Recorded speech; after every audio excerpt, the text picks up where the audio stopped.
Hey guys, Travis Gillespie here. Today we're looking at spheres, and here's another problem to look at. It says find the volume of a sphere with a radius 12 centimeters, both in terms of pi and to the nearest tenth. He used 3.14 for pi, and the first thing I'm going to do is draw a sphere up on screen because I like to visualize what I'm working with here. So I'm going to just reposition that, and let's go ahead and change pens, and I'm going to draw that great circle. It doesn't have to be perfect. You're just trying to draw something in your own terms so that you can visualize it and make sense to you. So the next thing I'm going to do is draw that radius. Put a dot in center. I'm going to say that's 12 centimeters because that's what the problem's telling me. So this is a 12 centimeter radius. And since the problem it's asking for the volume of a sphere, I'm going to write that formula for the volume of a sphere up on screen. Volume is equal to 4/3 pi r cubed. And now I can rewrite this below as volume is equal to 4/3 pi times 12 cubed. Okay, so from here it's just a matter of following order of operations, and my next step is to find out what 12 cubed is. So let's do that over to the side real quick. 12 times 12 times 12. Well, 12 times 12 is 144.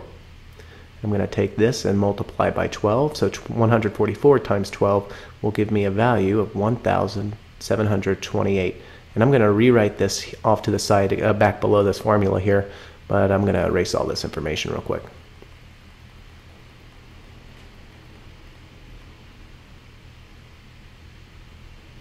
And change pen colors.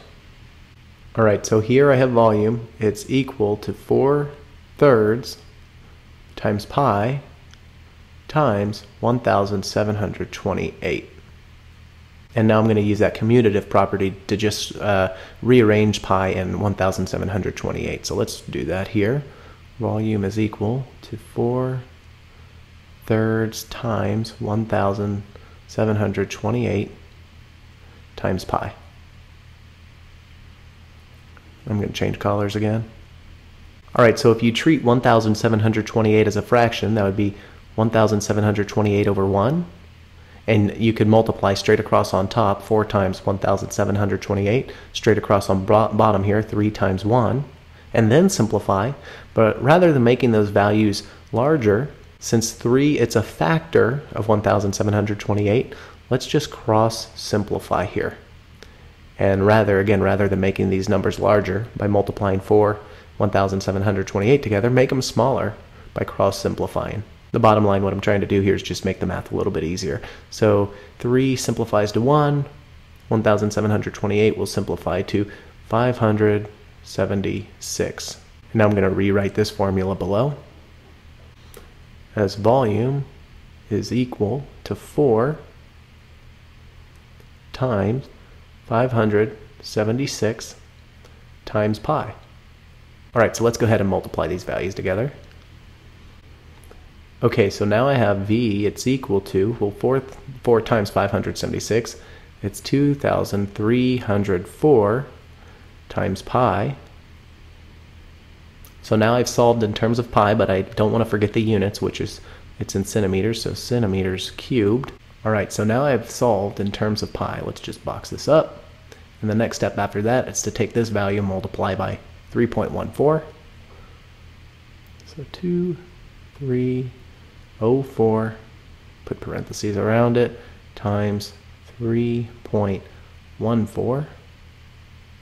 And I'm actually going to write this answer right about here. So I have volume, it's equal to 7,234.56. But I want to find the volume to the nearest tenth, so I'm actually going to round this value.